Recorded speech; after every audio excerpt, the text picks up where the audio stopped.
Hello students, कैसे हैं आप सब। आई होप आप सभी अच्छे होंगे। मैं आरती आप सभी का अपने परिवार फिजिक्स ग्रुप पर हार्दिक स्वागत करती हूं, जहां पर आप सभी पढ़ते हैं ग्रेजुएशन के लिए केमिस्ट्री और फिजिक्स। और आज की क्लास है बीएससी सेकंड सेमेस्टर के लिए, जिसमें आपकी बुक चल रही है bio organic and medicinal chemistry.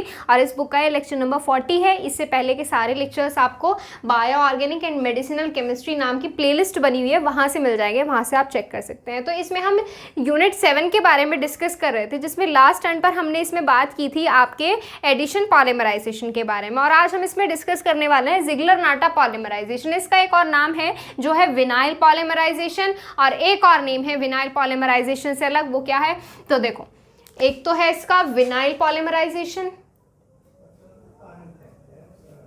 Vinyl polymerisation,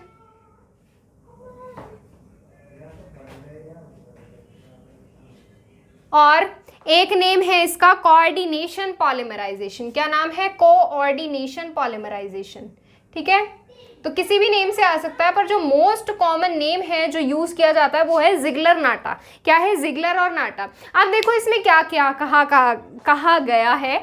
तो देखो 1953 में जिगलर ने ऑब्जर्व किया था, अगर पॉलीमराइजेशन किया जाता है किसी भी रिएक्शन का in presence of a catalyst, किसकी? अगर कैटलिस्ट की प्रेजेंस में किया जाता है तो it occurs very low temperature. तो देखो कोई भी चीज है, कैटलिस्ट का काम क्या होता है? किसी भी रिएक्शन में कैटलिस्ट का काम होता है रिएक्शन का रेट इंक्रीज करना, बिना किसी पॉसिबिलिटी या ये कह सकते हो बिना किसी डिफिकल्टी को इंक्रीज किए। तो यहाँ पर क्या आता है, जब पॉलीमराइजेशन रिएक्शन की जाती है किसी भी कैटलिस्ट की प्रेजेंस में, तो वो बहुत ही लो टेम्परेचर और लो एटमॉस्फेरिक प्रेशर पर हो जाती है, and resulted in a linear crystalline polymer named as high density polythene. मतलब क्या कहा गया है? मतलब बिल्कुल सिंपल है कि जिगलर ने 1953 में ये ऑब्जर्व किया कि अगर हम कोई भी रिएक्शन कराते हैं किसकी? कैटलिस्ट की प्रेजेंस में, तो वो रिएक्शन आपकी कैसी होती है? कम टेम्परेचर और कम प्रेशर पर हो जाती है, और वहां से आपका हाई डेंसिटी वाला पॉलीथीन बनता है। ठीक है, पॉलीथीन या पॉलीथाइलिन बनता है। वहीं 1954 ने नाटा ने ये जो जिगलर कैटलिस्ट, ये जो कैटलिस्ट यूज किया ना, कि जो कैटलिस्ट यूज किया जिसकी वजह से आपका लो टेम्परेचर और लो एटमॉस्फेरिक प्रेशर पर ही रिएक्शन हो रही है, तो उन्होंने इस कैटलिस्ट को यूज किया किसके? प्रोपीन के पॉलीमराइजेशन के लिए। और उन्होंने क्या बनाया? स्टीरियो रेगुलर आइसोलेटेड पॉलीमर आपका यहाँ से क्रिएट किया। मतलब क्या है, 1953 में जिगलर ने क्या बनाया? एक कैटलिस्ट बनाया। 1954 में नाटा ने उसी कैटलिस्ट को यूज किया प्रोपीन के पॉलीमराइजेशन के लिए, जिससे उनको क्या मिला? एक आइसोलेक्टिक पॉलीमर बन गया। ठीक है, तो Ziegler Natta developed a catalyst for the polymerization of alkenes. Alkenes में ही आता है, प्रोपीन जो है एल्कीन में ही आता है, जिसमें डबल बॉन्ड प्रेजेंट होते हैं। To get linear polymer with high stereo selectivity and catalyst is named as Ziegler Natta catalyst after the name of its discover. इसका मतलब ये है कि जिगलर और नाटा के थ्रू जो कैटलिस्ट किसके? एल्कीन्स के पॉलीमराइजेशन करने के लिए डेवलप किया गया है, ढूंढा गया है, जिससे आप क्या बना सकते हो? लीनियर पॉलीमर बना सकते हो, जो हाई स्टीरियो सेलेक्टिविटी वाला हो, या ये कह सकते हो कि कैसा हो? हाई डेंसिटी वाला हो। ठीक है, और जो आपका ये कैटलिस्ट है जो क्या करता है? लीनियर पॉलीमर बनाता है, ये आपका कहा जाता है जिगलर नाटा कैटलिस्ट। और ये जिगलर नाटा जो नाम पड़ा है इसका, इसके डिस्कवर होने के बाद पड़ा है, और जिन्होंने इसको डिस्कवर किया है उन्हीं के नेम पर ही जिगलर नाटा नेम रखा गया है इसका। ठीक है, तो यहाँ पर बेसिकली है तो बहुत सारे मेथड इसके जिगलर नाटा पॉलीमराइजेशन के लिए, पर दो मेथड्स जो हैं इसके मोस्ट पॉपुलर मेथड्स हैं, वो है, एक तो है इसमें आपका बायोमेटेलिक मैकेनिज्म है, और एक है आपका मोनोमेटेलिक मैकेनिज्म है। अब इसमें बायोमेटेलिक और मोनोमेटेलिक मैकेनिज्म में होता क्या है? देखो इसमें हम क्या लेंगे, सिंपली आपकी रिएक्शन करेंगे कैटलिस्ट की प्रेजेंस में करेंगे। तो दो मेथड जो हैं ज़्यादातर यूज़ किए गए हैं, दो ही आपके इसमें सिलेबस में दिए हुए हैं, दोनों के बारे में डिस्कस करेंगे। सबसे पहले हम बात करेंगे किसके? जो बायोमेटेलिक मैकेनिज्म है जो नाटा के थ्रू दिया हुआ था। ठीक है, अब पहले आप इसका स्क्रीनशॉट ले लो, फिर उसके बाद बायोमेटेलिक मैकेनिज्म बाय नाटा के बारे में डिस्कस करेंगे। देखो बाय मेटेलिक मैकेनिज्म बाय नाटा। इससे पहले वाला स्क्रीनशॉट जरूर ले लेना, इंट्रोडक्शन है वो इसका, ठीक है, जिगलर नाटा पॉलीमराइजेशन का। अब इसमें क्या है, इसमें इन्होंने लिए दो चीजें, क्या क्या है, एक तो है आपका टाइटेनियम ट्राइक्लोराइड यानी कि TiCl का थ्राइस है यानी कि TiCl3 है, और एक है आपका इसमें ट्राई एथाइल एल्यूमिनियम। क्या है, ट्राई एथाइल एल्यूमिनियम, यानी कि इसमें क्या लिया है, एक तो इन्होंने लिया है TiCl का 3 और इसमें लिया है AlC2H5 का होल थ्राइस, ठीक है। ये चीज लिए इन्होंने, इन दोनों की रिएक्शन कराई है। बेसिकली ये इन्होंने कैटलिस्ट के तौर पर लिए, तो यहाँ से ये लेंगे कैटलिस्ट और उसके बाद हम क्या करेंगे, रिएक्शन कराएंगे। किसको लेकर रिएक्शन कराएंगे, एल्कीन को लेकर रिएक्शन किएंगे। क्यों, क्योंकि जिगलर नाटा पॉलीमराइजेशन या जिगलर नाटा कैटलिस्ट जो है, हम बेसिकली एल्कीन के लिए ही ये कैटलिस्ट यूज करते हैं पॉलीमराइजेशन करने के लिए, ठीक है। तो सबसे पहले हम देखो ये बॉन्ड किस तरह से बनाते हैं या डिसोसिएट किस तरह से होते हैं। बहुत सिंपल है, ये जो आपका डिसोसिएट होता है ये आपका होता है Cl2Ti2, इस पर कैसा आता है, पार्शली पॉजिटिव साइन आता है, और Cl पर आपका पार्शली नेगेटिव साइन आता है। मैं बॉन्डिंग ब्रेक करके दिखा रही हूँ। और इसी तरह से ये आपका डिसोसिएट किस तरह से करेंगे हम, ये आपका डिसोसिएट होता है बेटा AlC2H5 का होल ट्वाइस, और आपका ये किस में डिसोसिएट होगा, और एक ये डिसोसिएट होता है CH2CH3 में। समझ रहे हो, C2H5 का होल थ्राइस था, दो पार्ट यहाँ लिखे, क्या मैं इनको कंबाइन करके C2H5 लिख सकती हूँ, बिल्कुल लिखा जा सकता है। जब इन दोनों को कंबाइन करेंगे तो होल थ्राइस आ जाएगा यहाँ से, तो ये लिखा जा सकता है। तो ये आपके क्या होते हैं, ये आपका पॉजिटिव में बनता है और ये आपका इस पर पार्शली नेगेटिव चार्ज आता है। अब देखना इनकी बॉन्डिंग किस तरह से करते हैं ये। यहाँ पर अब हम रिएक्शन देखेंगे, ये आपके कैटलिस्ट हैं, इन कैटलिस्ट का यूज करेंगे रिएक्शंस में और यहाँ से क्या बनाएंगे, पॉलीमर बनाएंगे, ठीक है। तो बहुत आसान है यहाँ से पॉलीमर बनाना, एक एक करके सारे स्टेप देखते हैं। तो सबसे पहले जैसे मैंने अभी यहाँ पर बॉन्ड ब्रेक करके आयंस बनाकर दिखाए थे, ठीक इसी तरह से करेंगे अब इसमें हम पहले। तो यहाँ से क्या आ जाएगा, यहाँ से कर रही हूँ मैं Cl2Ti पार्शली पॉजिटिव, और इससे बेटा कौन जुड़ा है आपका Cl पार्शली नेगेटिव। मैं बॉन्डिंग दिखा रही हूँ किस तरह से बॉन्ड करते हैं, और ये आपका किस तरह से ब्रेक हुआ है, AlC2H5 का होल ट्वाइस, इस पर पार्शली पॉजिटिव है, और इससे कौन जुड़ा हुआ है, इससे एक जुड़ा हुआ है आपका CH2CH3 पार्शली नेगेटिव। क्लियर है इतनी बात। अब बेटा एक बात बताओ, ये आपस में बॉन्डिंग करेंगे या नहीं, opposite attracts, opposite charge attract करते हैं एक दूसरे को, और इसी तरह से ये यहाँ पर बॉन्डिंग करेंगे, ठीक है। ये तो हो गया स्टार्टिंग, मतलब यहाँ से कैटलिस्ट तो आपके आपस में रिएक्ट कर रहे हैं, ये तो हमने बना लिया। अब हम करेंगे यहाँ से वही तीनों स्टेप, इनिशिएशन, चेन प्रोपोगेशन और टर्मिनेशन, ठीक है। कर सकते हो तो चलो साथ साथ करो यहाँ से। अब क्या लेना है आपको, एल्कीन लेना है, कोई सा भी एल्कीन आप यहाँ से ले सकते हो, ठीक है। तो सबसे पहले आप क्या करोगे, इसमें आपको मिलाना है, क्या मिलाओगे, एल्कीन मिलाओगे। ये आपकी रिएक्शन यहाँ से स्टार्ट हो रही है, ये आपके कैटलिस्ट इसमें लिए गए हैं, ठीक है। अब देखो यहाँ से बेटा आपने इसमें ऐड करना है, क्या ऐड करोगे, एल्कीन या मोनोमर। अब देखो मैं लिख देती हूँ, ये है आपके कैटलिस्ट, क्या है, ये आपके कैटलिस्ट हैं। अब इसमें आपको क्या ऐड करना है, CH2 डबल बॉन्ड CHR। अब देखो मैं इन्हें यहाँ पर क्यों लिख रही हूँ बेटा, यहाँ पर इन्हें इसलिए लिख रही हूँ ताकि आपको करने में, रिएक्शन करने में दिक्कत ना हो, ठीक है। ये यहाँ पर आपका ये है मोनोमर, ठीक है, मोनोमर। ऐसी बहुत सारी यूनिट जोड़ेंगे, एक एक स्टेप समझ लो इसलिए। तो देखो यहाँ से यहाँ पर इस स्टेप में क्या हो रहा है, इनिशिएशन हो रहा है, क्या हो रहा है, इनिशिएशन हो रहा है, प्रारंभ हो रहा है रिएक्शन का होना, ठीक है। अब इसके बाद देखो यहाँ पर आप क्या करोगे, आयंस बनाओगे, बॉन्ड डिसोसिएट होगा, हेट्रोलिटिक बॉन्ड फिशन होगा, यहाँ पर आपका नेगेटिव, यहाँ पर आपका पॉजिटिव बनेगा, वही पार्शली पॉजिटिव और पार्शली नेगेटिव आपके साइन यहाँ से बनेंगे, ठीक है, पार्शली नेगेटिव पार्शली पॉजिटिव। अब देखना क्या ये वाला CH2 इसके साथ जुड़ेगा, बताओ, ये नेगेटिव ये पॉजिटिव, ये पॉजिटिव ये नेगेटिव, बॉन्डिंग कर लेंगे। किस तरह से करेंगे बॉन्डिंग, देखो यहाँ से कैसे बन जाएंगे, Cl2Ti, इसके साथ बॉन्डिंग कौन करेगा बेटा, ये बॉन्ड करेगा, यानी कि CH2 बॉन्ड करेगा। इस पर आपका कैसा चार्ज प्रेजेंट है, पॉजिटिव है, यहाँ पर CH2, इसके साथ क्या जुड़ा हुआ है, CH जुड़ा हुआ है, क्या जुड़ा हुआ है इसके साथ, CH। क्या मैं नीचे लिख सकती हूँ CH को, बिल्कुल लिखा जा सकता है। और इस CH के साथ बॉन्ड कौन करेगा, CH2 करेगा। यहां पर लिख सकती हूँ CH2। सिंगल बॉन्ड क्यों आया, एक बॉन्ड ब्रेक कर दिया इसलिए सिंगल बॉन्ड आ गया, ठीक है। इस CH2 के साथ कौन जुड़ा हुआ है, CH3 जुड़ा हुआ है, और इस वाले CH के साथ एक R जुड़ा हुआ है। इतनी बात समझ में आ गई। और यहाँ पर ये क्या है, ये आपके ग्रुप ऐसे के ऐसे ही रहेंगे अभी, ठीक है। देखो यहाँ से ये क्या आ जाएगा, यहाँ से ये आपका AlC2H5 ये आपके रिमूव हो जाएंगे बाद में। क्यों रिमूव होंगे, क्योंकि बेटा ये आपके कैटलिस्ट हैं, ठीक है। ये पॉजिटिव और यहाँ पे किससे जुड़ा हुआ है, ये Cl नेगेटिव से जुड़ा हुआ है, Cl पार्शली नेगेटिव से जुड़ा हुआ है। अब यहाँ से देखो, जब ये इसके साथ बॉन्ड कर लेगा तो यहाँ से ये ब्रेक हो जाएगा, यहाँ से ये ब्रेक हो जाएगा, यहाँ से आ जाएगा।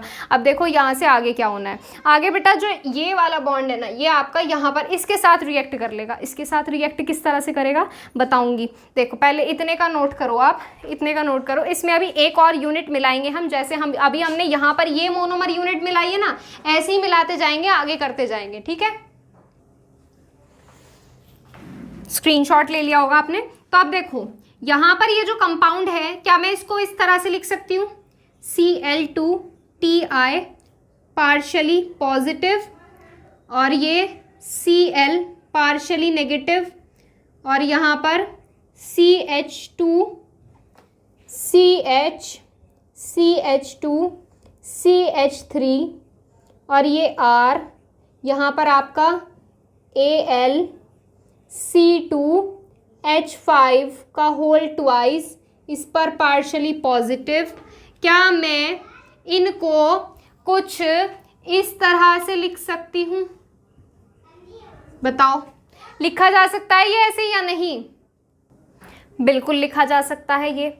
अब यहाँ से इतना तो समझ में आ गया होगा आपको बेटा, जो आपका मेन ग्रुप है ये ग्रुप है, क्यों है, क्योंकि हम मोनोमर यूनिट हमारी कहाँ जुड़ रही है, आके यहाँ आके जुड़ रही है। तो यहाँ पर जब आप मोनोमर यूनिट जोड़ते चले जाओगे, ये आपका मेन ग्रुप है और ये आपका क्या हो जाएगा, ये Cl2 और Ti, ये वाला Cl, ये AlC2H5 का ट्वाइस, ये आपके क्या हो जाएंगे, रिमूव हो जाएंगे, ठीक है। अब यहाँ पर आप क्या करोगे, धीरे धीरे आपको क्या करना है, प्रोपोगेशन करना है। इससे नेक्स्ट स्टेप में आप क्या करोगे, प्रोपोगेशन करोगे। प्रोपोगेशन में आपने क्या करना है, आपने मोनोमर यूनिट जोड़नी है। और कहाँ जोड़ोगे मोनोमर यूनिट, यहाँ पर रखोगे मोनोमर यूनिट। रखो, कौन सी मोनोमर यूनिट रखोगे बेटा, यही जो आपने रखी है, CH2 डबल बॉन्ड, ये CH और ये आप R, ये आपने क्या करना है, ऐड करना है इसमें, ठीक है, ये ऐड करना है। ठीक इसी तरह से बॉन्ड ब्रेक होगा जैसे हमने यहाँ किया, ये नेगेटिव ये पॉजिटिव, ठीक इसी तरह से Tl और इसके साथ बॉन्डिंग करेगा। तो यहाँ से ये कैसा बन जाएगा, Cl पार्शली माइनस ये AlC2H5 का होल ट्वाइस, यहाँ पर आपका क्या जुड़ा हुआ है, TiCl2 पार्शली पॉजिटिव, और इसके साथ अब कौन जुड़ जाएगा, ये वाला ग्रुप आपका यहाँ आकर जुड़ जाएगा। इसके साथ बॉन्ड कौन बनाएगा बेटा, इसके साथ बॉन्ड बनाएगा आपका CH2। यहाँ से इसके साथ कौन जुड़ा हुआ है, CH के साथ यहाँ पर R, CH के साथ यहाँ पर R। अब ये देखो, इस वाले CH के साथ बॉन्ड कौन बनाएगा, ये बनाएगा, क्योंकि बेटा इस पर कैसा आएगा, पार्शली पॉजिटिव, इस पर आएगा पार्शली नेगेटिव। इस CH के साथ दूसरी तरफ कौन जुड़ेगा, ये वाला ग्रुप जुड़ेगा। यानी कि आपको यहाँ पर जोड़ना है CH2, फिर CH, फिर इसके साथ जुड़ी हुई ये चेन CH2, फिर CH3, और फिर यहाँ पर आपका क्या, इस CH से जुड़ा हुआ है R, ठीक है, दिख गया यहाँ से। ये आपका यहाँ से बनेगा और ये आपका बॉन्ड ये बनाएगा। तो यहाँ पर आपका क्या है, पार्शली पॉजिटिव और ये पार्शली नेगेटिव, ठीक है। इस पर नेगेटिव चार्ज है, मानते हो। ये आपका यहाँ से कैसा बॉन्ड बनेगा, यहाँ से आपका वीक बॉन्ड बनेगा, ठीक है, तभी तो चार्ज प्रेजेंट होगा यहाँ पर, ठीक। अब इसके बाद क्या करोगे, इसके बाद n नंबर ऑफ यूनिट मिला लो, n नंबर ऑफ यूनिट मिला लो, या यहाँ पर ही n नंबर रख लो। n नंबर ऑफ यूनिट चलो यहीं पे मिला लो। अगर यहाँ पर n नंबर ऑफ यूनिट रखोगे तो यहाँ से आपका ग्रुप कौन जुड़ रहा है बेटा, ये ग्रुप जुड़ा, उससे पहले ये इतना ग्रुप जुड़ा था, ये पहले से था, तो यहाँ पर इसका क्या आ जाएगा, यहाँ पर इसका होल n आ जाएगा। तो यहाँ पर इसका क्या कर सकते हो, होल n कर सकते हो। जब यहाँ पर n नंबर ऑफ यूनिट के लिए प्रोपोगेशन करोगे तो यहाँ से जितने भी मॉलिक्यूल 10 ले लो, 20 ले लो, 30 ले लो, मैंने आपको क्या बताया था, पॉलीमर में मोनोमर यूनिट हजारों लाखों की संख्या में जुड़ती हैं, इसलिए हम यहाँ पर क्या करते हैं, n नंबर लगाते हैं। ठीक है, तो यहाँ से क्या हो गया, पॉलीमराइज प्रोपोगेशन का स्टेप हो गया। अब इसके बाद क्या है बेटा, आपका टर्मिनेशन स्टेप है। टर्मिनेशन के टाइम पे आपने मिलाना है इसमें ये क्यों मिलाएंगे बताती हूँ अभी। देखो ये आपका यहाँ से CHO किसके साथ, इसके साथ चला जाएगा, कैटलिस्ट आपका रिमूव हो जाएगा। ठीक है, CHO इसके साथ चला जाएगा, एक अलग कैटलिस्ट यहाँ से बन जाएगा, यहाँ से क्या हो जाएगा, रिमूव हो जाएगा कैटलिस्ट बन के यहाँ से CHO के साथ।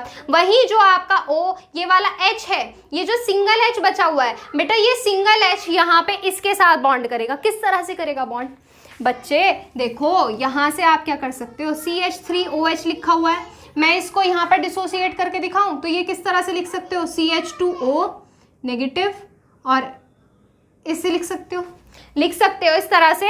तो बेटा जो आपका H पॉजिटिव वाला है, क्या ये नेगेटिव पार्ट पर आकर जुड़ सकता है, बिल्कुल जुड़ सकता है। तो ये आपका H तो जुड़ जाएगा यहाँ पर, तो यहाँ से आपका क्या बन जाएगा, ये CH3CHR, इसके साथ कौन जुड़ा हुआ है, CH2CHR, और इसका क्या आएगा, होल N, और इससे क्या जुड़ा हुआ है, CH2CH3 जुड़ा हुआ है, और सेपरेट क्या होगा आपका यहाँ से, CH3O कैटलिस्ट के साथ आपका रिमूव हो जाएगा। तो यहाँ से क्या कर सकते हो, कैटलिस्ट CH3O आपका यहाँ से क्या हो जाएगा, रिमूव हो जाएगा। ठीक है, अब इसी के साथ ये फर्स्ट मेथड तो हो गया कंप्लीट, जो आपका बायोमेटेलिक मैकेनिज्म था, नाटा ने जो दिया था। अब इसके बाद आपका रहता है इसमें मोनोमेटेलिक, उसके बारे में बात करेंगे। मोनोमेटेलिक मैकेनिज्म जो आपका कोस-आर्लमैन के थ्रू दिया हुआ था, उससे पहले बेटा आप इसका स्क्रीनशॉट ले लो। अभी एक एक पॉइंट बेटा ध्यान से नोट करना, कहीं भी अगर आप कोई भी बॉन्ड की गलती कर दोगे तो वो रिएक्शन गलत हो जाएगी फिर सारी। ठीक है, नोट करो इसे।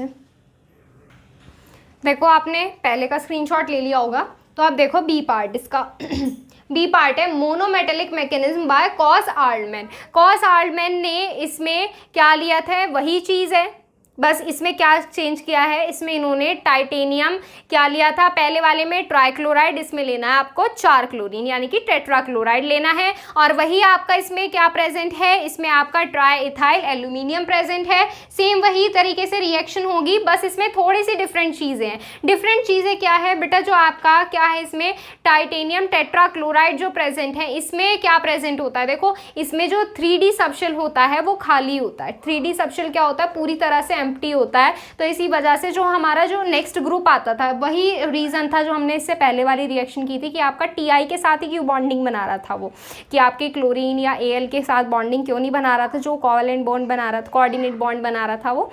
तो उसमें देखो जो TI का 3D सबशेल होता है वो वैकेंट होता है, यानी कि उसमें खाली जगह होती है, जिसकी वजह से जो आपका इनकमिंग ग्रुप था, या ये कह सकते हो जो आपका मोनोमर यूनिट थी जो आपकी आ रही थी, वो आपकी TI के साथ बॉन्डिंग कर रही थी। तो ठीक इसी तरह से इसमें भी होगा मोनोमेटेलिक मैकेनिज्म में, कि जो आपके मोनोमर ग्रुप होंगे जो आपके आएंगे वो आपके TI के साथ बॉन्डिंग करेंगे और आगे बढ़ते चले जाएंगे। ठीक है, तो यहाँ से आपने क्या लेना है, यहाँ से आपने TiCl4 लेना है, और इसमें C2H5 का होल थ्राइज Al, ये तो आपका सेम ही रहना है दोनों में। ठीक है, कैटलिस्ट है ये। अब देखो ये कैटलिस्ट आपके किस तरह से जुड़ते हैं, जैसे मैंने आपको पहले बताया था, बिल्कुल इसी तरह से आपके ये जुड़ेंगे। देखो आपको क्या करना है, यहाँ से ये आपका Cl3 बचेगा इस बार, Cl3Ti, और इसके साथ Cl, इस पर पार्शली पॉजिटिव, इस पर पार्शली नेगेटिव। ठीक इसी तरह से आपका AlC2H5 का होल ट्वाइस पार्शली पॉजिटिव, और इसके साथ कौन जुड़ा है, CH2CH3 पार्शली नेगेटिव। ठीक है, ये आपस में बॉन्डिंग कर सकते हैं और ये आपस में बॉन्डिंग कर सकते हैं। ठीक है, अब इनको चाहो तो बिल्कुल सिंपली तरह से भी खोल कर लिख सकते हो, कैसे कि जो आपका C3 है ये आपका C2H5 से जुड़ सकता है, जैसे क्या आ जाएगा, Cl3 Ti, ये किसके साथ जुड़ेगा, C2H5 के साथ जुड़ेगा। ठीक इसी तरह से आपका क्या है, AlC2H5 का ट्वाइस, ये आपका किसके साथ जुड़ सकता है, ये आपका Cl यानी कि क्लोरीन के साथ जुड़ सकता है। ठीक है, अब देखो इसमें आगे आपको क्या करना है बेटा, इनकमिंग ग्रुप जोड़ने हैं। कैसे जोड़ोगे, ये आपको ये ग्रुप उठाना है और इनकमिंग ग्रुप जोड़ने हैं। इसमें कैसे जुड़ेंगे बताओ। देखो यहाँ से पहले से आप नोट कर लो अगर आपने नोट नहीं किया है तो आप देखो इसमें आगे क्या करना है, आपको उठाना है ये वाला ग्रुप उठाना है और रिएक्शन करनी है। बिल्कुल सिंपल है। इसमें आपको क्या जोड़ना है, एल्कीन ही जोड़ना है। Alkene CH2 double bond CHR, ये आप इसमें जोड़ोगे, बॉन्ड्स डिसोसिएट करोगे, आयंस बनाओगे और यहाँ पर ग्रुप जुड़ता चला जाएगा। किस तरह से जुड़ेगा देखो बताती हूँ मैं। इसमें पहले तो लिखो आप यहाँ पर Cl3Ti और ये है आपका CH2CH3। ठीक है, अब देखो इसमें जो आपका Ti होता है, इसमें एक वैकेंट d ऑर्बिटल होता है। क्या प्रेजेंट होता है, एक वैकेंट d ऑर्बिटल, यानी कि d ऑर्बिटल एक खाली प्रेजेंट होता है। और इसमें अब हम क्या मिलाएंगे, ये आपका कैटलिस्ट है, इसमें हम क्या मिलाएंगे, इसमें मिलाएंगे हम CH2 डबल बॉन्ड CHR, ये हम इसमें मिलाएंगे। तो ये आपका कहाँ जाकर जुड़ेगा, जब वैकेंट d ऑर्बिटल है, यानी कि इलेक्ट्रॉन को या ग्रुप को एक्सेप्ट करने की एफिशिएंसी कौन रख सकता है, Ti रख सकता है। तो आपका ये CH2 ग्रुप आकर कहाँ जुड़ जाएगा, आपका यहाँ पर आकर जुड़ जाएगा। और ये किस तरह से जुड़ेगा, ये जुड़ेगा आपका कुछ इस तरह से, ये Cl3, ये Ti और ये ग्रुप आपका एज इट इज यहाँ पर रखा जाएगा। कैसे, CH2 डबल बॉन्ड CHR, हाँ अभी डबल बॉन्ड ही रखे जाएंगे, बाद में दिखाऊंगी किस तरह से होगा ये। ठीक है, और ये आपका CH2CH3 ऐसा का ऐसे ही आएगा। ठीक है, ये हो गया पहला स्टेप इसका। फिर उसके बाद अब इसमें एक चीज बताओ, जब हमारे यहाँ पर बॉन्ड किस तरह से प्रेजेंट है, ये CH2CH3। ठीक, अब देखो जब यहाँ पर भी आपके बॉन्ड प्रेजेंट है, यहाँ कार्बन की वैलेंसी कुछ ज़्यादा नहीं हो रही है, यहाँ पे कार्बन की वैलेंसी 5 हो रही है। तो हम क्या करेंगे बेटा, ये जो आपका बॉन्ड है, इसको किस तरह से लिख सकते हैं हम, इस कंपाउंड को आप कुछ इस तरह से लिख सकते हो, Cl3, थोड़ा सा नीचे लिखते हैं, Cl3Ti, ये आपका CH2CHR और ये आपका CH2CH3 और ये इस तरह से लिखा जा सकता है। क्या ये आपस में कोऑर्डिनेट बॉन्ड बना रहे हैं या नहीं बना रहे हैं, बताओ। ये आपस में कोऑर्डिनेट बॉन्ड बना सकते हैं या नहीं बना सकते, बेटा बिल्कुल बना सकते हैं, इसलिए हमने इनको इसी तरह से लिखा है। तो यहाँ से आपका ये क्या होगा, ये वाला जो ग्रुप है, ये जो आपका Ti इसके साथ बॉन्ड बना रहा था, ये आपका बॉन्ड यहाँ से ब्रेक होगा और ये कहाँ जुड़ जाएगा, CHR के साथ आकर जुड़ जाएगा। किस तरह से जुड़ेगा, ये आपका यहाँ से बन जाएगा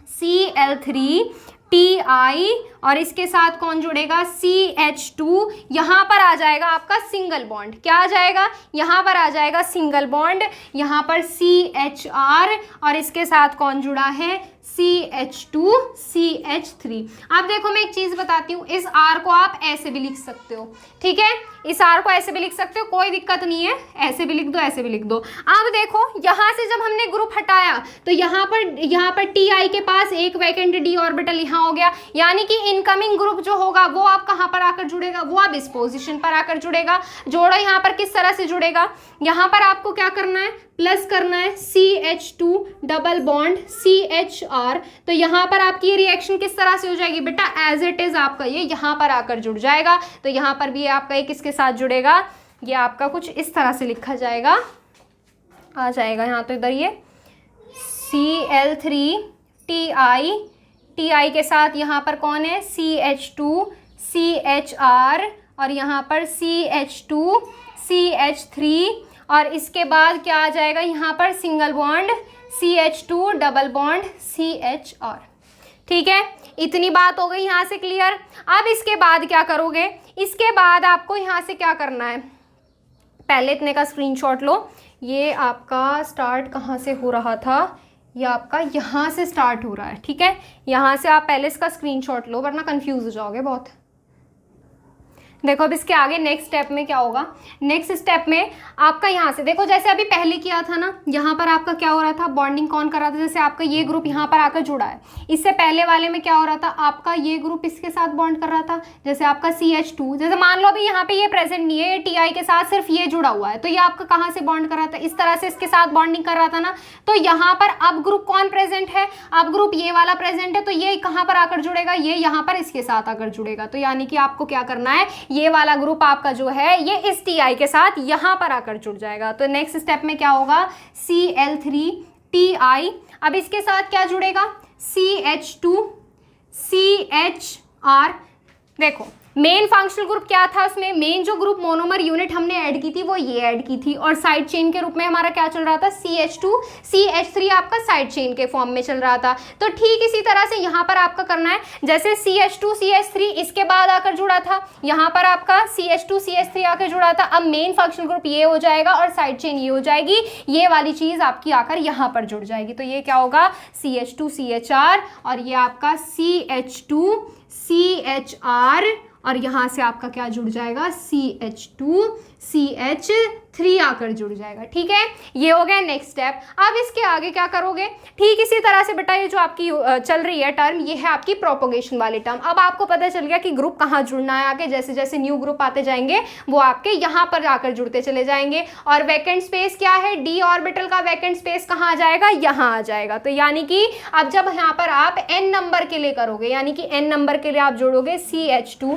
डबल बॉन्ड CHR जोड़ोगे यहाँ से, तो ये आपका कहाँ पर आकर जुड़ेगा, यहाँ पर आकर जुड़ेगा। कितने यूनिट्स के लिए, n नंबर ऑफ यूनिट्स के लिए। तो यहाँ से ये क्या आ जाएगा, यहाँ से ये Cl3TI CH2 CHR CH2 CHR और ये CH2 CH3 आ जाएगा। ठीक है, ये हो गई इतनी बात। अब ये वाला ग्रुप आपका कहाँ जुड़ेगा, वैकेंट स्पेस कहाँ है, इधर है, तो ये आपका यहाँ से जुड़ जाएगा। और यहाँ से आप इसे चाहो तो डायरेक्ट भी लिख सकते हो, जैसे मान लो ये आपका यहाँ जुड़ रहा है single bond CH2 single double bond CHR जुड़ रहा है, तो ये आपका कहाँ जाएगा, ये आपका यहाँ जाएगा। चाहो तो डायरेक्ट भी लिख सकते हो, या डायरेक्ट कैसे लिखोगे, इसमें देखो कैसे लिखा जाएगा, ये आ जाएगा Cl3TI, ये आपका यहाँ CH2 CHR, ये आपका यहाँ से देखो, जैसे अभी ये ग्रुप जोड़ा, देखो पहले ये ग्रुप जोड़ा था, ये कहाँ आकर जुड़ा, यहाँ आकर जुड़ा। अब ये ग्रुप जोड़ा, ये यहाँ आकर जुड़ रहा है। तो जब आप और भी ग्रुप जोड़ोगे तो वो कहाँ पर आकर जुड़ेंगे, TI के पास आकर जुड़ेंगे। तो यहाँ पर n नंबर ऑफ ग्रुप क्या आ जाएंगे, ये आ जाएंगे। तो यहाँ से आप लिख सकते हो CH2 CHR और ये आ जाएगा n नंबर, यहाँ से CH2 CHR CH2 CH3 आ जाएगा। क्लियर है, ये स्टेप हो गया आपका प्रोपोगेशन के लिए। n नंबर ऑफ स्टेप्स आ गए यहाँ पर। अब ठीक इसी तरह से यहाँ पर आप क्या कर सकते हो, टर्मिनेशन वाला स्टेप भी कर सकते हो। टर्मिनेशन में आपका क्या होगा बेटा, आपको जैसे पहले जोड़ा था ना CH3OH, ठीक इसी तरह से बेटा वो स्टेप आप खुद से करके देखना, अगर खुद से नहीं करोगे तो करना भी नहीं आएगा। ठीक है, तो यहाँ से आप क्या करोगे, CH3OH जोड़ोगे, ये आपका बाकी जो कैटलिस्ट है जो बचा हुआ है उसके साथ बाहर निकल जाएगा और यहाँ पर आ जाएगा CH3। ठीक है, ये आपका यहाँ से क्या बन जाएगा, पॉलीमर आपका क्रिएट हो जाएगा। और इसी के साथ जो जिगलर नाटा पॉलीमराइजेशन है ये आपका कंप्लीट होता है। अब इसके बाद आपके कुछ कंपाउंड्स हैं जिनका हमने इससे पहले जो 6 यूनिट डिस्कस की थी उसमें पढ़े थे, जैसे आपका नाइलॉन 6 है, सिंथेटिक रबर है, नेचुरल रबर है। इन सारी चीज़ों के मैकेनिज्म के बारे में बात करेंगे, यानी कि किस तरह से कौन सी यूनिट आती है, कौन सी मोनोमर यूनिट आ रही है, किधर जुड़ रही है, वो सारी चीज़ें वो करेंगे नेक्स्ट टर्न पर। अगर आपको कुछ भी क्वेश्चन पूछने हैं तो आप पूछ सकते हो इंस्टाग्राम पर। इंस्टाग्राम ID है physics_guru_India, जिस पर मैसेज करके आप अपने डाउट्स क्लियर कर सकते हैं। और टेलीग्राम चैनल ज्वाइन करने के लिए प्ले स्टोर से टेलीग्राम इंस्टॉल कीजिए, सर्च कीजिए फिजिक्स गुरु इंडिया, आपको टेलीग्राम चैनल मिल जाएगा, वहाँ से आप ज्वाइन हो सकते हैं। ठीक है, बाकी चीज़ें हम करेंगे नेक्स्ट टर्न पर। और अगर आपको इस क्लास से रिलेटेड, इस टॉपिक से रिलेटेड कोई भी क्वेश्चन पूछना है तो आप क्या कर सकते हो, कमेंट बॉक्स में मैसेज कर सकते हो। ठीक है, बाकी करेंगे नेक्स्ट टर्न पर। आज के लिए बस इतना ही। Thank you so much.